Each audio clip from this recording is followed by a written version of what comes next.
নমস্কার বন্ধুরা, আজকের রেসিপি হচ্ছে খুব সহজে ভাপা পিঠে। আর এই ভাপা পিঠে খেতে কিন্তু ভীষণ ভালো লাগে।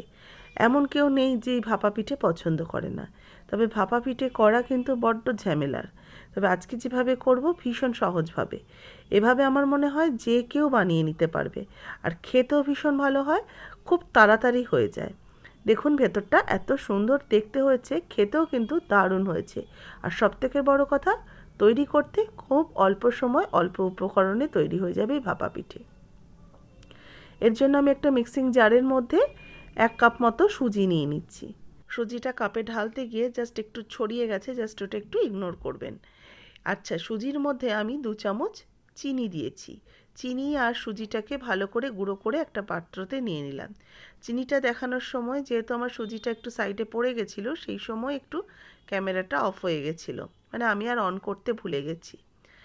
যাই হোক, আমি বলে দিলাম আপনাদেরকে, সুজির মধ্যে আমি 2 টেবিল চামচ চিনি দিয়ে একসাথে গুঁড়ো করে নিয়েছি। এবার সেটাকে একটা পাত্রতে ঢেলে নিয়ে আমি প্রায় 4-5 হাতা মতো দুধ দিলাম। দুধের সাথে 1/2 কাপের মতো জল দিলাম। জল আর দুধটাকে মিশিয়ে নেব, চিনি আর এই সুজিটাকে। এবার এটাকে ভালো করে মিশিয়ে এইভাবে রেখে দেব। কারণ সুজি কিন্তু এই জল আর দুধ যেটা আমি অ্যাড করেছি সেটা টেনে নেবে, একটু ফুলতে সময় লাগবে, সেই জন্য কিছুক্ষণ এটাকে রেস্টে রাখতে হবে। ভালো করে মিশিয়ে নিয়ে এটাকে একটু ঢাকা দিয়ে রেখে দেব সাইডে। ততক্ষণে পুরটা তৈরি করব, তার জন্য নিচ্ছি নারকেল কোড়ানো। কোড়ানো নারকেল এখানে প্রায় নেব আমি 3 টেবিল চামচের মতো নারকেল কোড়ানো নিচ্ছি। এর সাথে নিচ্ছি গুড়,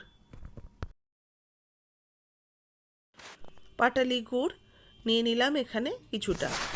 গুড় আর নারকেলটাকে এবার একটু পাক দিয়ে নেব।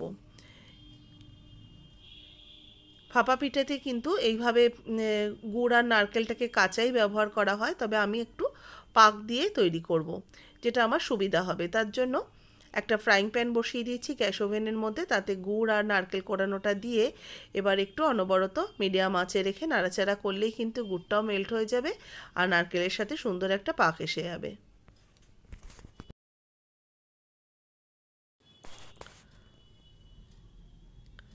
আস্তে আস্তে দেখুন নারকেল আর গুড়টাকে খুব ভালো করে পাক দিয়ে নিতে হবে।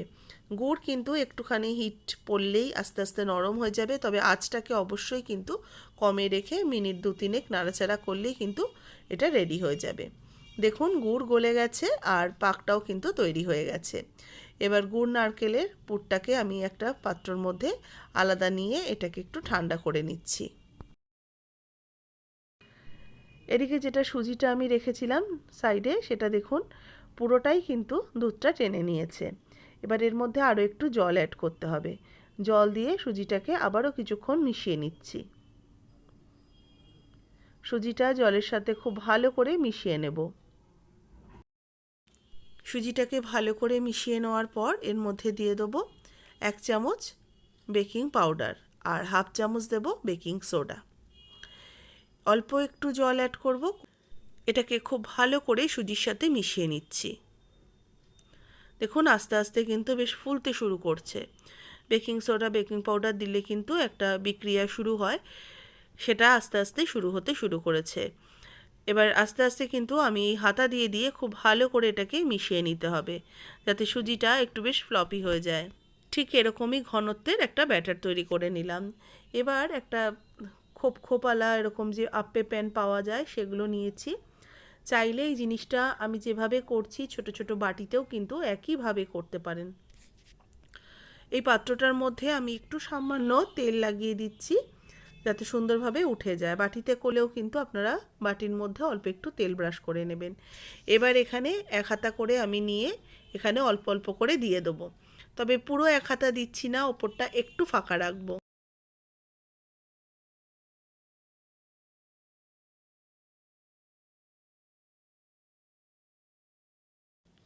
এবার ওপর থেকে একটু একটু করে আমি এই যে পুরটা তৈরি করে রেখেছি গুড় নারকেলের, সেটা আমি প্রত্যেকটার ওপরে অল্প অল্প করে দিয়ে দিচ্ছি।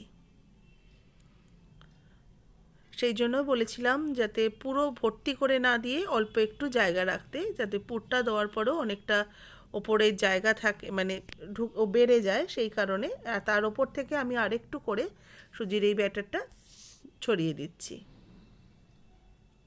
দেখুন ঠিক এইভাবে একটু সুজির ব্যাটারটা ছড়িয়ে দেব।